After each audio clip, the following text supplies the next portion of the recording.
we're going to have to rebuild within this wild, wild west of information flow some sort of curating function. It's time for the AxisOfEasy podcast, the weekly technology digest that keeps you ahead of the curve.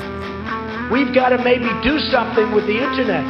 Brought to you by EasyDNS.com. Somebody will say, oh, freedom of speech, freedom of speech. These are foolish people. Wordpress File Manager plugin exposes millions of sites to compromise. Aussie cops arrest and cuff a pregnant woman in her home for a Facebook post. Epic Games asks court to reinstate it to the Apple App Store. And MIT Tech Review slams Elon Musk's Neuralink. Hey everybody, Mark Jeftovic here with another episode of the AxisOfEasy Weekly Digest. We are recording this on September the 7th, Labor Day. Have a good one, comrade, and let's get right to the quotes. Last week's quote was, "Too many political solutions are solutions to problems created by previous political solutions and will be followed by new problems created by their current solutions." That was Thomas Sowell.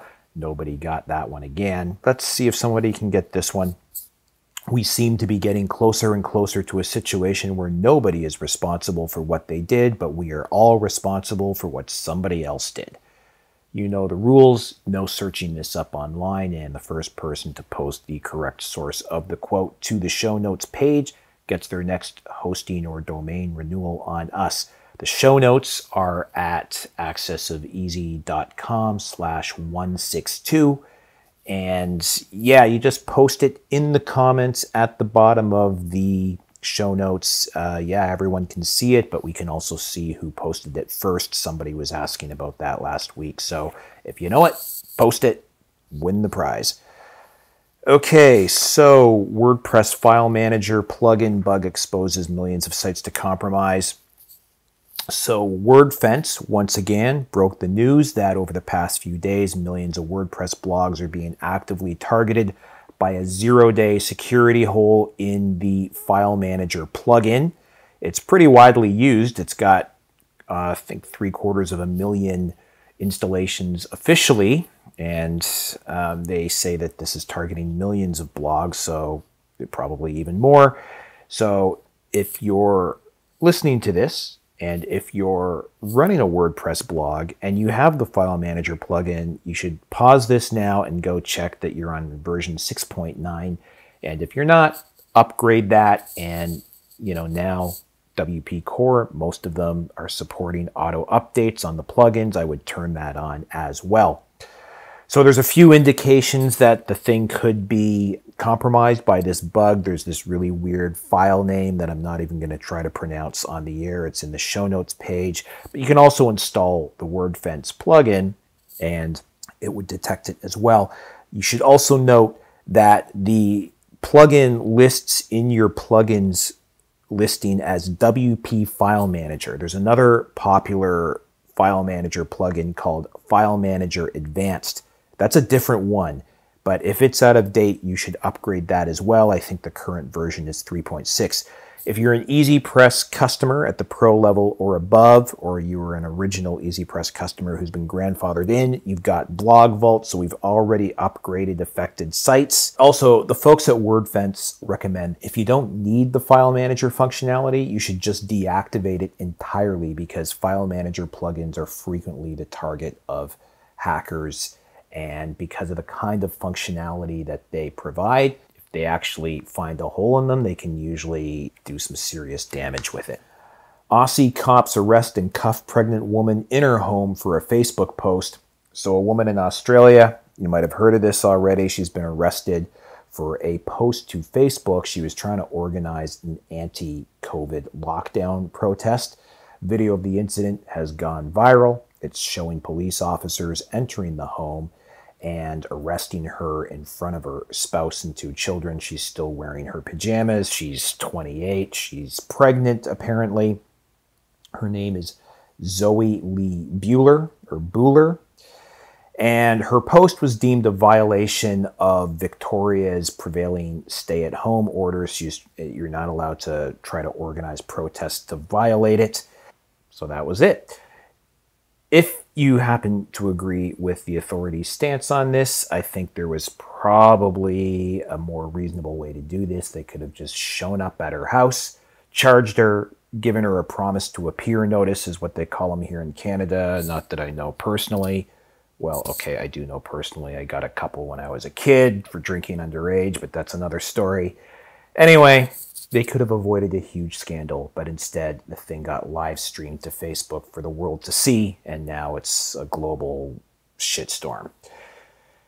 Amazon spikes job posting for union-busting intelligence analysts.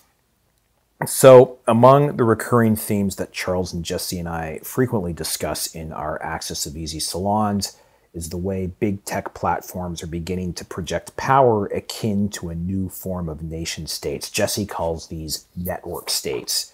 And so when you see a job ad from Amazon for an intelligence analyst, it kind of starts to sound that way, because usually it's sovereign nations' intelligence agencies that are hiring intelligence analysts, while big corporations hire competitive analysts or market analysts or even geopolitical analysts. But intelligence analysts, it kind of makes it sound like Amazon has some sort of intelligence apparatus gathering intelligence to analyze. And they sort of do, since they have this retail platform that the entire world uses. Anyway, the frankness of the ad spurred a social media backlash, because one of the roles and responsibilities of this intended hire was to protect the company from labor organizing threats like unions. Amazon has since pulled the ad, but who's kidding who? They're probably still going to hire somebody into those positions. Another scheme thwarted by Amazon, sort of a related note, the company changed the way it routes delivery orders to gig economy drivers after it was discovered that freelancers in the Chicago area were gaming the driver selection algo by hanging smartphones in trees outside Whole Foods and Amazon delivery locations. That way they were fooling the system into thinking that they were the closest drivers to a pending pickup and they would get the next gig. Pakistan blocks dating apps, including Grindr and Tinder. So Tinder, Grindr, Say Hi, and several other dating apps have been blocked in Pakistan for promoting immoral content. Pakistan has the second largest Muslim population of any country in the world. The largest is Indonesia. And extramarital affairs and homosexuality are illegal there. Government officials sent notices to dating app platforms requesting that they accommodate their requests. They did not receive responses before the deadlines, and they are also requesting that YouTube, quote, immediately block vulgar, indecent, immoral, nude, and hate speech content for viewing in Pakistan, end quote. And of course, if you've been following our commentary on this for any amount of time, you know how we feel about it. It's a fool's errand for tech platforms to try to comply with every jurisdiction in the world. So if Pakistan has issues with YouTube, they should just block YouTube in Pakistan and see how their citizens react with that. Epic Games asks court to reinstate it to the Apple App Store. So the makers of Fortnite, Epic Games, have gone back to court asking it to grant a preliminary injunction against Apple to temporarily reinstate the game while the legal case winds its way through court. They had an earlier request that was denied, but Epic now has data showing that harm is being done to the company because usage among iOS clients has dropped over 60% since Apple banned the game from the App Store. And they did that over Epic's inclusion of an in-app purchase system that circumvented Apple's. And Apple, for their part, has announced a new appeals process for app developers facing accusations that their apps are violating App Store policies. Speaking of apps that Apple does approve of, it looks like hackers managed to slip one past the goalie. Quote, according to security researcher Patrick Wardle, Apple approved an app that contained code used by well-known malware called Schlayer. Schlayer is a Trojan downloader that spreads through fake applications, bombarding users with an influx of adware. Schlayer is the most common threat to Macs, cybersecurity and antivirus firm Kaspersky said in 2019. Wardle's blog is called Objective-C, that's S-E-E, and we link to that in the show notes, don't worry about it. Includes an interesting backgrounder on Apple's historical claim that Macs don't get viruses, describes how that statement is nuanced and highly subjective. Macs do indeed get infected with malware, and the aforementioned Kaspersky report noted a sharp uptick in malware threats against Macs lately. By lately, I mean over the past couple of years. MIT slams Elon Musk's Neuralink dog and pony show. So I've noted before, some of the most notable luminaries of the Tesla Q collective are experts in fields that Elon has tried to bluff his way into. You know, one example is Tesla charts, for example. He was an engineer who worked in solar energy for a long time. He took one look at the solar shingle proposed by Musk and he called BS on it and started covering Tesla from that point of view. I linked to a Quoth the Raven podcast where Tesla charts kind of goes into that, but don't listen to that with your kids in the car, okay?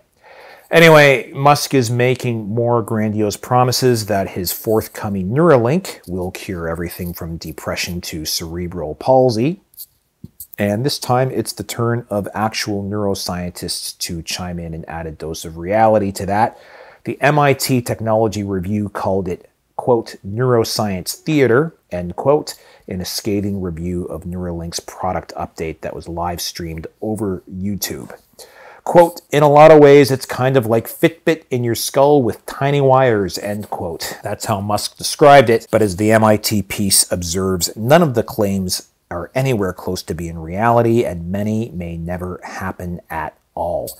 Although the live stream is described as a product update, there's no usable product from the company. And the article's author, Antonio Regalado, who is MIT Review's senior biomedicine editor, thinks that might be for the best since most of the claims made were highly speculative. So in his usual circus ringmaster style, Musk produced a pig said to be implanted with a Neuralink, and it just kind of, you know, snorted around a pen, and it was hooked up to an oscilloscope, and it was generating beeps and tones that were supposedly keying off the Neuralink implanted in the brain. And that was it. That was the whole thing. One commentator on Twitter said, quote, I did not spend 5 years getting a neuroscience degree to watch this man-child literally brain a pig on stage, end quote. The rest of the article proceeds to throw cold water on Musk's fantastic claims, pointing out how Neuralink hasn't produced any work toward depression, mental illness, let alone cerebral palsy in the last 4 years, hasn't addressed how to solve the corrosion problem of putting an implant in a brain for years on end, not to mention scientists still don't even know how thoughts, feelings, or emotions even manifest in the mind. And that's a topic I pick up in my next book about techno-utopianism. Remember, if you run a Tesla Q website and you face deplatforming pressure, shoot me an email, we'll get you set up, and no one's going to be able to touch you. Brenna Smith and the role of Bitcoin once nation-states embrace digital currencies. So this week on the AxisOfEasy, Charles wrote an amazing piece about small business and little guys fighting against big everything. I love that phrase. I can't believe nobody's thought of it before now. And Jesse wondered out loud who really knows what their smartphone actually knows about them. We link to those in the show notes. And then on the salon, Jesse and I had the good fortune to speak with Brenna Smith, an investigative reporter currently writing for Bellingcat. She also runs her own newsletter called CryptoS Int. We talked about where Bitcoin will fit in once the world's governments make the move to digital currencies. Note, we're careful to call them digital currencies and not cryptocurrencies when we speak of the government versions. That's it for this week. Remember, the show notes page is at AxisOfEasy.com/162. Stay safe, stay healthy, stay sane, and have a great back to school with the kids in whatever way that is manifesting for you. I know my kid is going back for in-person classes, reduced class sizes, reduced schedule, like 2 courses. They split her school year into quarters, and she's doing 2 courses per quarter for the year. So that's how she's starting high school. I know it's going to be different for everybody, so good luck with all that, and I hope we all pull through this together. Have a great week.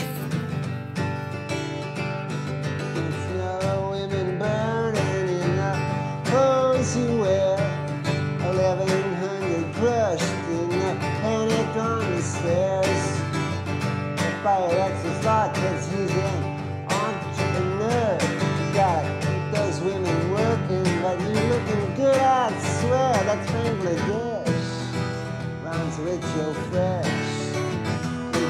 got more.